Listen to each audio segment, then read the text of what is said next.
Kita mungkin sudah tidak asing lagi dengan tokoh yang bernama Raden Kian Santang ataupun Prabu Siliwangi.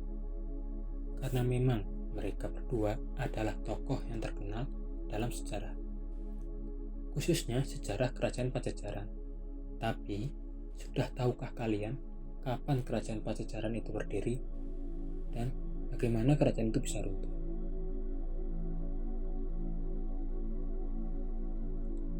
Kerajaan Pajajaran merupakan kerajaan Hindu yang terletak di Parahyangan Sunda.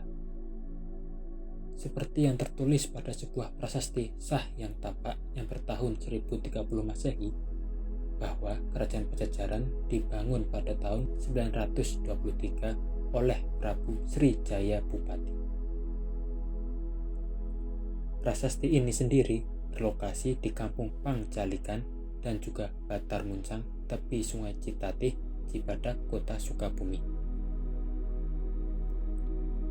Kerajaan Pajajaran bukanlah kerajaan kecil dan lemah. Dalam riwayatnya sendiri diceritakan bahwa kerajaan Majapahit yang kala itu hampir menguasai seluruh Asia tidak mampu untuk menaklukkan kerajaan ini. Luas kerajaan Pajajaran hanya sepertiga Pulau Jawa. Kerajaan ini berbagi pulau dengan kerajaan Majapahit di kala itu. Dari catatan sejarah diketahui bahwa pusat pemerintahan dan ibu kota terakhir Pajajaran sebelum hancur oleh pasukan Islam dari Kesultanan Demak dan Banten berada di sebuah kota yang bernama Kota Dayo atau Daya. Menurut catatan Tom Perez pada tahun 1513 Masehi, pada bukunya yang berjudul The Suma Oriental tertulis bahwa membutuhkan waktu perjalanan sekitar 2 hari dari Pelabuhan Sunda Kelapa untuk sampai ke Kota Dayo. Sebenarnya masih banyak perdebatan terkait keberadaan Kota Dayo. Penjelajah Eropa sendiri setelah Tom Perez mengaku tidak pernah menjumpai Kota Dayo. Barulah pada tahun 1856 seorang sejarawan yang bernama Crawford berhasil memecahkannya. Selama ia menjabat di Jawa, ia melakukan penelitian dan menyimpulkan bahwa Kota Bogor adalah ibu kota kerajaan Pajajaran, karena di sanalah ditemukan bekas fondasi istana serta banyak ditemukannya puing-puing bebatuan serta prasasti. Sebelum didirikannya kerajaan Pajajaran, ada beberapa kerajaan yang sudah terlebih dahulu didirikan, yakni Kerajaan Tarumanegara, Kerajaan Saunggala, Kerajaan Galuh, dan juga Kerajaan Kawali. Kerajaan Pajajaran ini tidak bisa dilepaskan dari beberapa kerajaan tersebut, sebab Kerajaan Pajajaran merupakan kelanjutan dari kerajaan-kerajaan tersebut.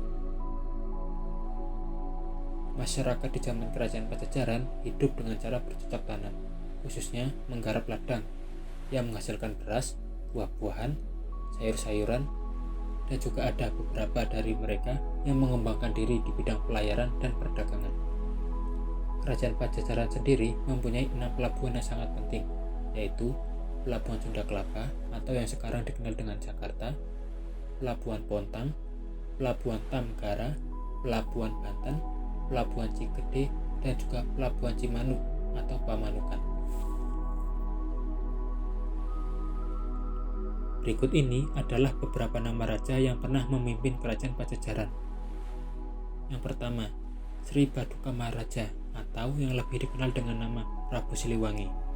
Ia bertahta dari tahun 1482 hingga 1521. Yang kedua, ada Prabu Surawisesa yang bertahta sekitar tahun 1521 hingga 1535. Lalu ada Prabu Ratu Dewata yang menjabat sekitar tahun 1535 hingga 1543. Prabu Ratu Sakti yang menjabat sekitar tahun 1543 hingga 1551. Prabu Nilakendra yang menjabat sekitar tahun 1551 hingga 1567, dan Raja Mulia Prabu Surya Kencana yang menjabat dari tahun 1567 hingga 1579.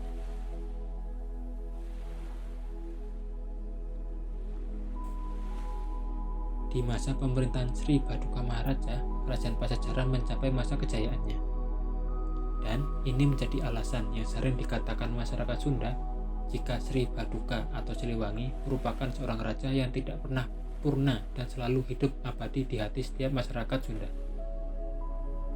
Prabu Siliwangi membangun sebuah karya besar yakni telaga dengan ukuran besar yang bernama Maharena Wijaya, serta membuat jalan untuk menuju ke ibu kota. Ia juga memperkuat pertahanan ibu kota serta memberikan desa pendidikan untuk para pendeta beserta pengikutnya, sehingga bisa menyemangati kegiatan keagamaan dan dijadikan penuntun kehidupan para masyarakat.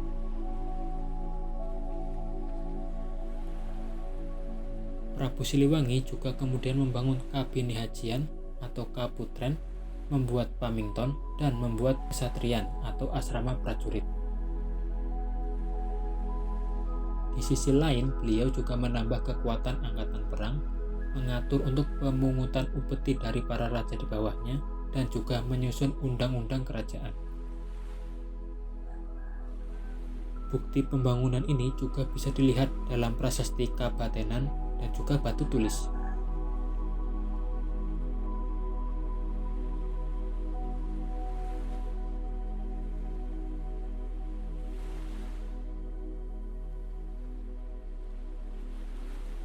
Sesudah terjadi persekutuan dari Kesultanan Demak dan juga Kesultanan Cirebon, ajaran agama Islam mulai memasuki Parahyangan dan menimbulkan keresahan untuk kerajaan Pajajaran yang kala itu dipimpin oleh Prabu Jayadewata. Ia kemudian membatasi perdagangan kaum muslim yang masuk ke pelabuhan Sunda Kelapa.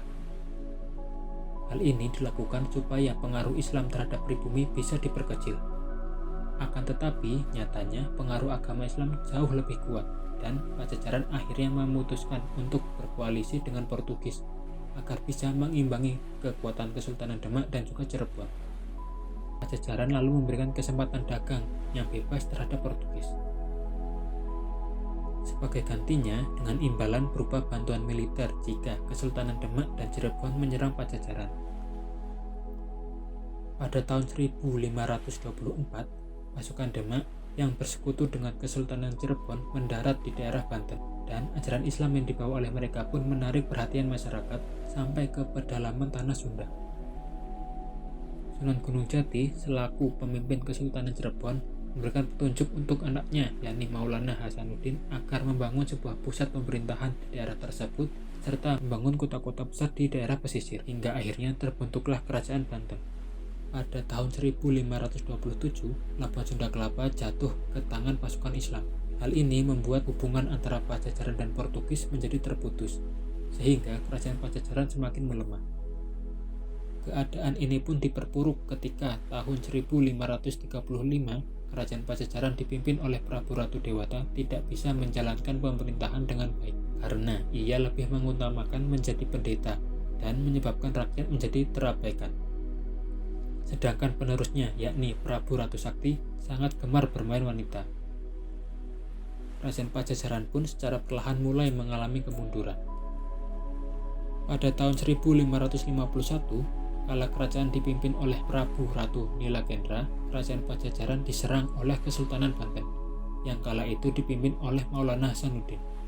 Prabu Ratu Nilakendra pun terbunuh dalam penyerangan itu, hingga pusat pemerintahan kerajaan Pajajaran yang semula berada di Pakuan berpindah ke Pandeglang. Di tahun 1567, Raja Mulia Prabu Surya Kencana menggantikan Prabu Ratu Nilakendra sebagai Raja Pajajaran. Namun, kepemimpinannya pun tak membawa kerajaan Pajajaran ke arah yang lebih baik. Raja Mulia Prabu Surya Kencana dikenal sebagai raja yang temperamental dan sangat senang menghambur-hamburkan harta sambil bermabuk-mabukan. Di tahun 1570, Maulana Yusuf naik tahta dan menjadi Raja Banten, menggantikan sang ayah yakni Maulana Hasanuddin. Ia meneruskan ekspansi menuju pedalaman Sunda untuk mengalahkan kerajaan Pajajaran. Hingga akhirnya di tahun 1579, kerajaan Pajajaran runtuh karena serangan Kesultanan Banten. Kerajaan Pajajaran berakhir dengan dibawanya Palaka Sriman Sriwacana dari Pajajaran menuju Keraton Surosowan yang berada di Banten. Batu dengan ukuran 200 x 160 x 20 cm tersebut dibawa menuju Banten karena adanya tradisi politik dari kerajaan Pajajaran yang mengharuskan pengangkatan raja baru dilaksanakan di atas Palangka Sriman Sriwacana. Dengan demikian, secara otomatis kerajaan Pajajaran tidak bisa mengangkat raja baru. Dan ini menjadi tanda jika Maulana Yusuf serta Kesultanan Banten menjadi penerus kerajaan di tanah Sunda. Pengangkatan Maulana Yusuf menjadi penerus kerajaan Sunda yang sah diperkuat juga dengan garis keturunan yang dimilikinya, yaitu dari Sri Baduka Maharaja, yakni raja pertama dari kerajaan Pajajaran. Sesudah berhasil dikalahkan oleh Kesultanan Banten, beberapa punggawa istana pindah dan menetap di Lebak dan hidup di pedalaman sambil terus memakai cara kehidupan Mandala yang ketat. Dan kelompok masyarakat ini masih ada sampai sekarang, yang dikenal dengan suku Baduy. Sedangkan Palangka Sriman Sriwacana ini masih bisa dilihat di depan bekas Keraton Surosowan di daerah Banten. Sedangkan masyarakat Banten sendiri menyebutnya dengan Watu Gilang, yang berarti batu mengkilap.